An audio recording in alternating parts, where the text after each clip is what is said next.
Chers amis, personne ne sait combien de temps il vivra. N'est-ce pas que chacun peut partir cette nuit, peut partir demain, peut bientôt briller. Mais plus une personne est âgée, plus il est probable qu'elle parte, plus tôt. Et malgré cela, ces personnes n'y réfléchissent pas, la plupart d'entre elles. À propos de leur sortie, il y a un livre dans la Bible appelé Exode, lorsque Jésus parlait de sa mort. Le mot en grec parlait de sa sortie. La mort est une sortie. Et c'est la sortie la plus importante. Parce qu'il est important de savoir quelle sortie nous prendrons. Et chers amis, si vous avez une personne âgée à la maison, ou si vous êtes vous-même une personne âgée, faites attention à cela. Réfléchissez-y, car une grande partie des personnes âgées passent des heures devant la télévision. Ils regardent les actualités. Ils regardent des feuilletons, des films de ce genre. Ils perdent leur temps. Ils ne peuvent pas se passer de la télévision. La télévision est indispensable, le meilleur compagnon. Et pourtant, le Seigneur Jésus veut être notre meilleur ami. Et finalement, chaque personne a besoin du salut de son âme. Et surtout les personnes âgées. C'est tellement important de leur dire cela. Il y aura un sauveur qui est ressuscité des morts. Qu'il y a quelqu'un qui les aime, qu'il y a quelqu'un qui peut leur donner la vie éternelle. Et beaucoup ont dit, eh bien, si seulement il y avait ceci, si seulement c'était cela, si seulement c'était autre chose. Écoutez, les gens, vous devez prêter attention. Demain, vous devez prêter attention à la main tendue du Seigneur Jésus-Christ pour le salut. Car une fois que vous êtes mort, il n'y a pas de retour en arrière. Tu peux prier et dire de sortir et de dire s'il te plaît, ramène-moi sur terre juste pour 2 minutes, comme dans la parabole du riche et de Lazare. Quand le riche en enfer parlait, il voyait Abraham et disait « Envoie Lazare pour tremper le bout de son doigt, afin de rafraîchir ma langue. » Et qu'est-ce qu'Abraham dit alors? « Il y a un gouffre entre nous, il ne peut pas venir. » Alors il a dit « Alors envoie Lazare pour dire à mes frères ce qu'il en est ici. » Pour ne pas venir dans cet endroit terrible, Abraham a dit que s'ils ne croient pas Moïse et les prophètes, s'ils ne croient pas la Bible, même si un mort ressuscite, ils ne croiront toujours pas. Jésus est ressuscité et Lazare est ressuscité et beaucoup n'ont toujours pas cru. C'est pourquoi ma demande à chacun, surtout aux personnes âgées. Je te prie aujourd'hui même de te repentir de tes péchés. Confesse tes péchés devant le Seigneur. Invoque le nom du Seigneur Jésus-Christ et tu seras sauvé. Car Jésus lui-même dit, « Celui qui croit en moi, dit-il, je suis la résurrection et la vie. Celui qui croit en moi, même s'il meurt, il vivra encore. » Il est donc important qu'une personne ne meure pas de la seconde mort, qui est le lac de feu, la géhenne. Et c'est pourquoi je parle de cela pour certaines personnes, au moins pour qu'une personne réfléchisse et se tourne vers le Seigneur, à cause de ce qui est dit aujourd'hui. Et ce n'est pas limité seulement aux personnes âgées, parce que les cimetières sont pleins de tombes, de jeunes gens, des enfants, des foules de gens. Ils ne savaient pas qu'ils allaient partir. Personne ne sait quand il partira. C'est pourquoi chacun doit être prêt, car nous sommes à une gare et nous attendons que le train passe. Pour l'un, il passe aujourd'hui, pour un autre demain et pour un autre après-demain. C'est pourquoi ma demande est que chacun prête attention et qu'il se tourne vers Dieu et croit en Jésus-Christ, car il est le seul. Sauveur, chers gens, l'argent passe, les maladies. De nos jours, soit tu guéris, soit tu meurs d'elle. Les commérages sont une perte de temps. La télévision est une perte de temps. La politique ne peut pas résoudre ta vie. Les jeux sont des divertissements. Cependant, en fin de compte, tout cela est une illusion envoyée par le diable pour t'empêcher de résoudre la question la plus importante de ta vie. Quelle sera l'issue? Et quelle sera l'issue et où iras-tu après ton départ? La vie est courte et personne ne veut penser à la mort. Cependant, pour certaines personnes, cela arrive soudainement. Certaines personnes n'ont pas le temps de se repentir. Ils n'ont pas le temps d'invoquer le Seigneur. La Bible dit que quiconque invoque le nom du Seigneur Jésus sera sauvé. Certains n'ont pas ce temps. Savez-vous ce que certaines personnes m'ont dit? Quand je vieillirai, alors j'attendrai jusqu'à la fin. Mais certains ne vieillissent pas. Le diable les tue avant qu'ils ne vieillissent, pour qu'ils ne puissent pas être sauvés. Ils disent: je suis jeune, je veux profiter de la vie. Mais certains ne peuvent pas en profiter, d'autres disent d'accord. Quand ils vieillissent, cependant, même en vieillissant, ils ne se tournent pas vers lui, car le problème n'est pas de savoir s'ils sont jeunes ou âgés. Le problème est de savoir s'ils vont remettre leur vie au Seigneur Jésus. Et aujourd'hui, il tend la main, et il dit: voici, je me tiens à la porte et je frappe. Le Seigneur frappe, même à travers ce court partage. Il frappe à la porte et dit: voici, je me tiens à la porte et je frappe, si tu entends ma voix. Et que tu ouvres la porte de ton cœur. Je viendrai à toi, je dînerai avec toi, et j'entrerai chez toi. Je dînerai avec toi, toi, avec moi, pour avoir cette communion, une communion salvatrice. Je veux vous dire quelque chose. Après la mort de l'homme, il n'y a pas de repentir et pas de salut, même si le monde entier prie pour vous. Seigneur, pardonne-le, Seigneur, apaise son âme. Est-il déjà trop tard?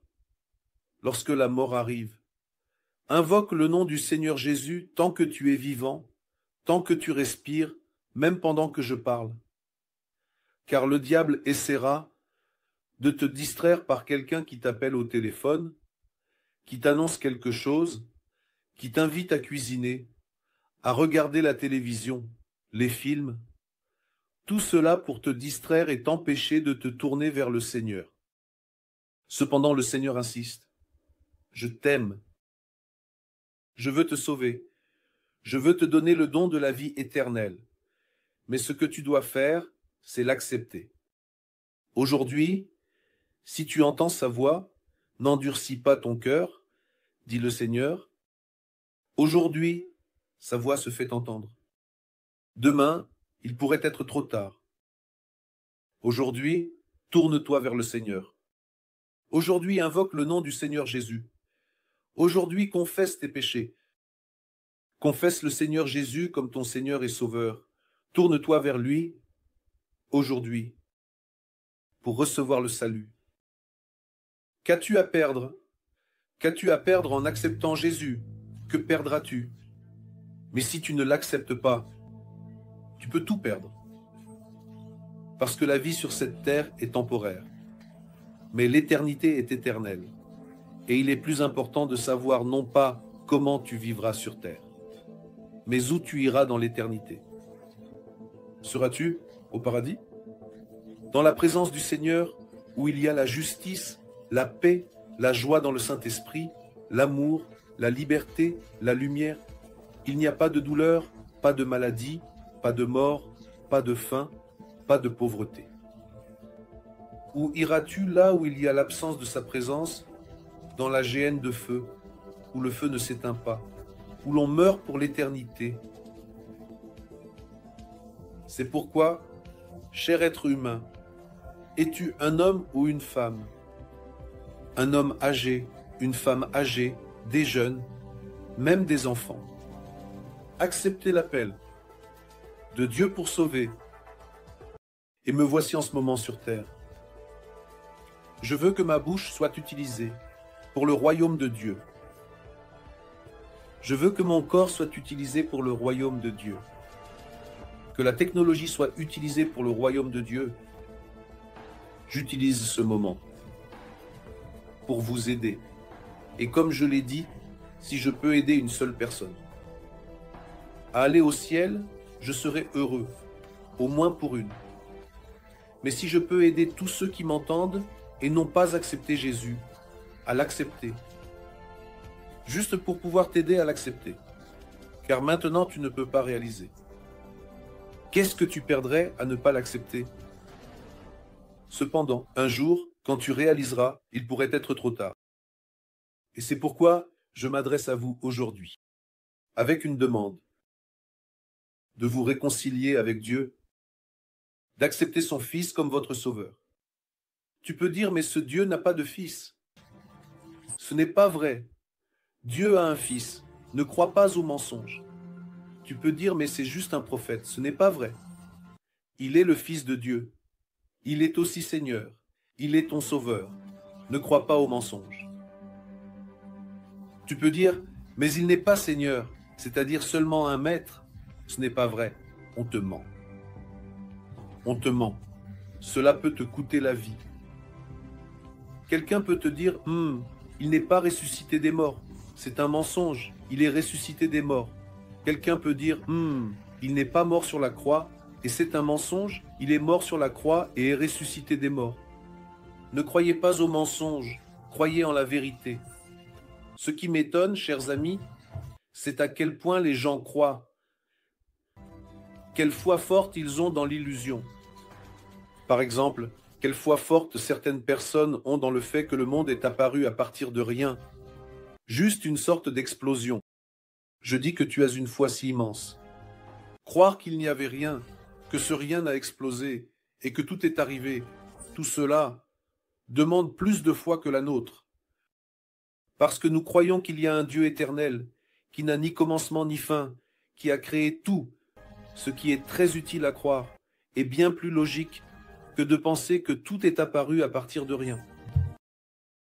C'est incroyable comment les gens croient, des absurdités totales, et ils ne peuvent pas croire en la vérité et la lumière. Sur l'évangile du Christ.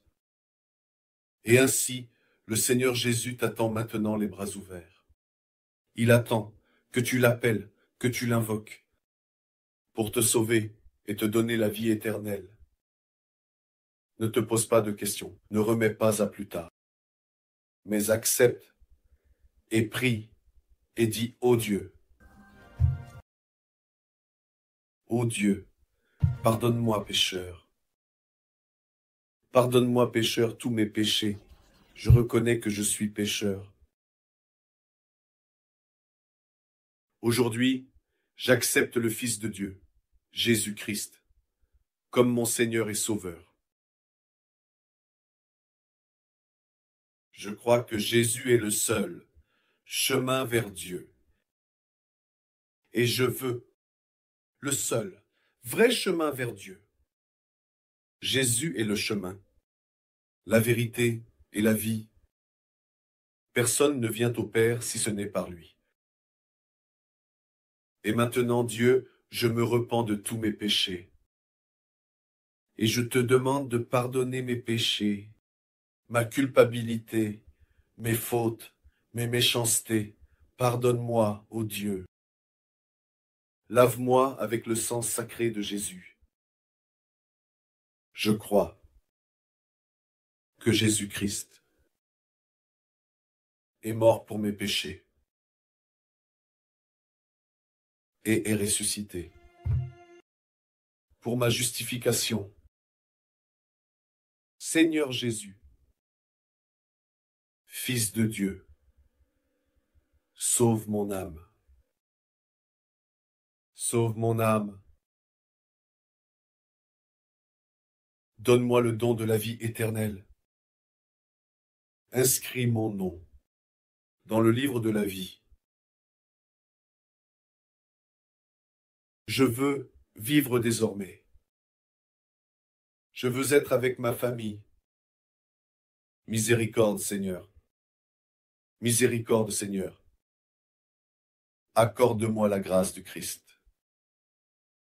Donne-moi le don de la vie éternelle. Aujourd'hui, je me remets entre tes mains. pour toujours.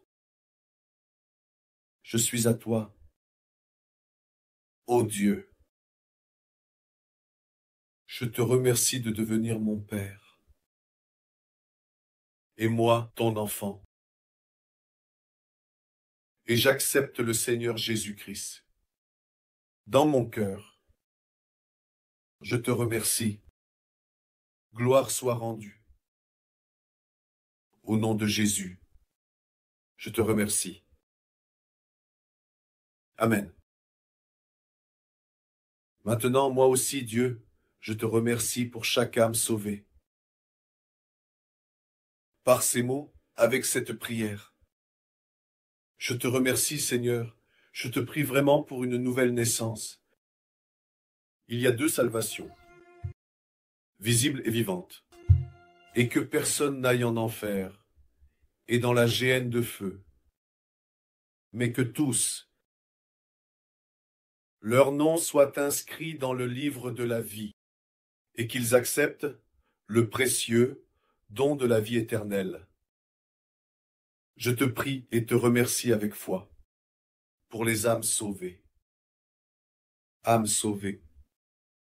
Âmes sauvées. Sauvetage du feu. Sauvées du soufre. Sauvées du ver. Sauvées de la mort. Sauvées de l'enfer. Sauvées de la géhenne. Sauvées de la tombe. Au nom puissant de Jésus-Christ de Nazareth. Je te remercie pour le paradis. Je te remercie pour le ciel. Je te remercie pour la vie. En Jésus-Christ. Amen.